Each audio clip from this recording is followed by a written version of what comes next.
Hey, welcome back to the podcast, Evil Dungeon Master Universe Podcast. I'm your host, Evil Dungeon Master Vince. Hopefully, you're doing well. It's Wednesday, middle of the week. Time for a new podcast.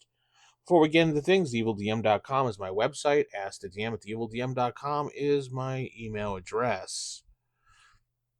Anyway, you can support me by going to buymeacoffee.com/evildm. If you can go there and help the podcast out, all the funds go to back right into the podcast and help get more books and things, materials, and eventually I probably will run out of AD&D things to talk about, but that's not going to be for a really long time because there's plenty of things to talk about.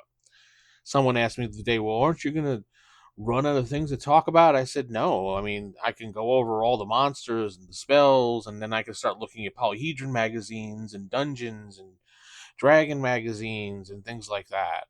So there's always something to talk about here in this game. And there's always that whole debate about whether Gary Gygax, when he wrote AD&D, did he actually follow it to the letter? I mean, no, he didn't.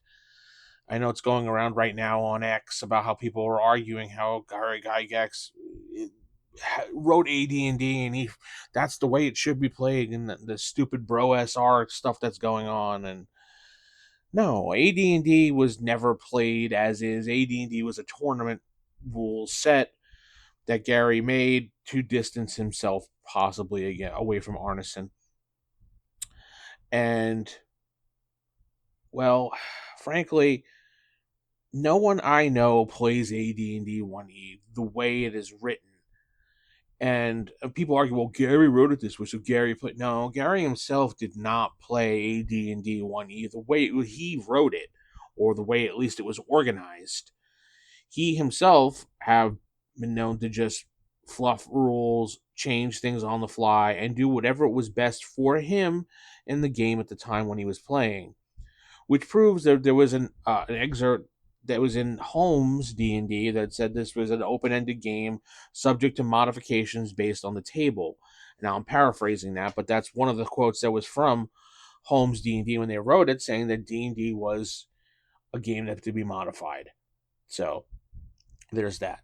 I got an email from Batman Tim, and he wanted me to go over some wacky monsters.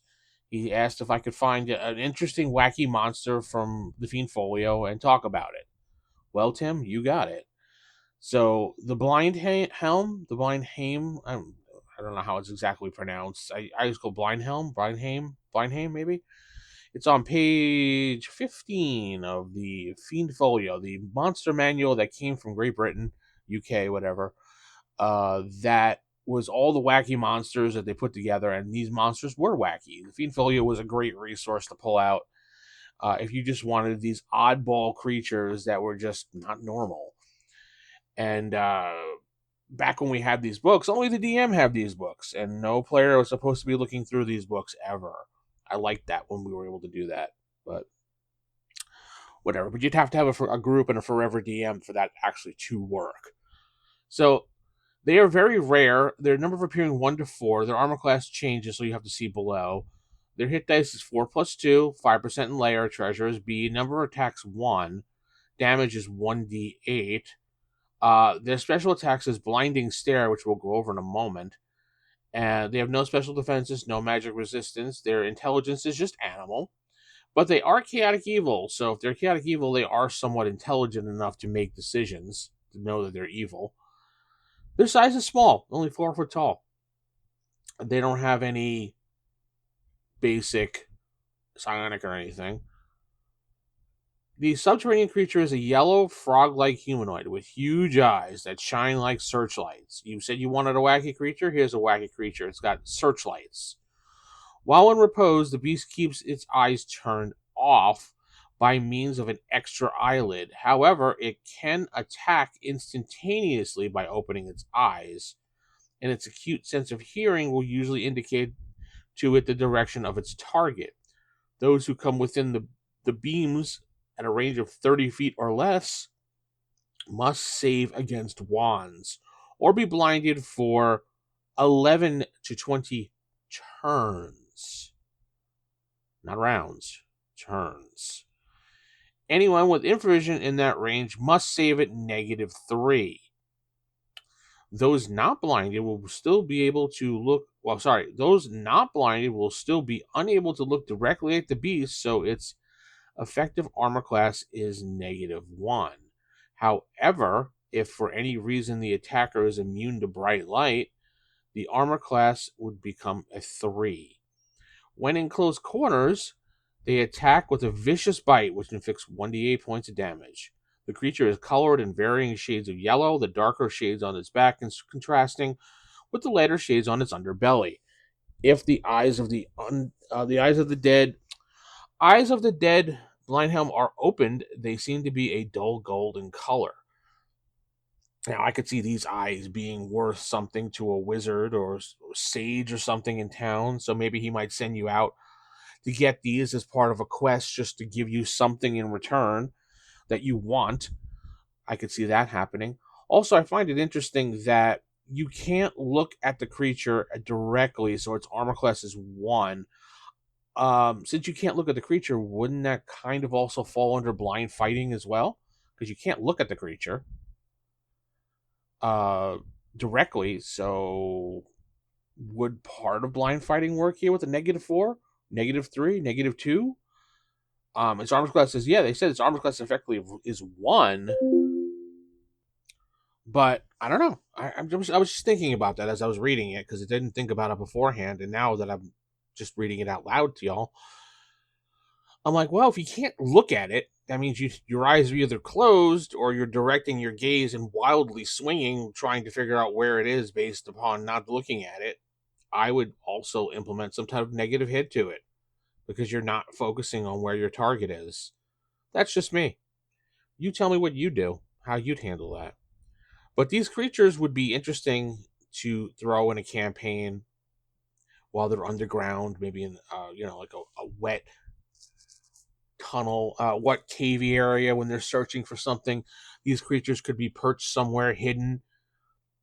As soon as they hear them splash into the water, whoa, these lights go on, and boom, you have to save for and be blinded for 11 to 20 turns. I find that a little interesting that it is 11 to 20 turns and not rounds. So that's 11 to 20 minutes. No, that's not 11 to 20 minutes. It's more than that. Yeah, that's more than that, definitely. Yeah, turns are 10 minutes a piece. So that's 110 minutes to 200 minutes of being blinded.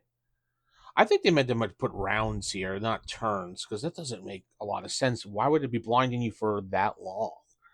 Though I guess if that's the way they wrote it, that's the way they wrote it. Something to think about. Maybe you could change that in your game because your game, your rules, your table. You play the game how you want to play it. Again, you can modify these creatures. You can have this Blindheim just shoot fireballs out of its butt for all that matters because it's your game. And a lot of times I will change creatures in my game just so players are on their toes and don't know creatures. The one thing I absolutely cannot stand is players that know creatures. It's one thing to, you read it fine, you know things, but don't bring it into the game as metagaming. Your character doesn't know. And those players are like, no, I can't do that. So, well, it's my table. He can do whatever he wants. But then again, when I play games, I tell people up front from the beginning that creatures are not what they seem. I've changed everything that you know, so don't be surprised.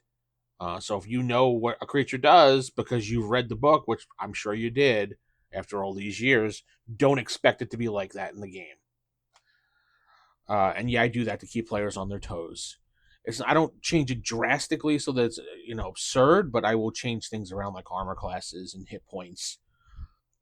And I might give like one or two of them special abilities just to be different. I like people to be excited and on their toes and they're playing a game, not be like, well, if I remember correctly, this Blindhound was only able to do this or that. The Blindhound's going to shoot fireballs out of its butt. What do you think now, pal? Anyway, enough about that. I'm going to head out. Tell me what you think in the comments. Keep it original, keep it old school. Good night. God bless, and keep those AD&D fires lit. Good night.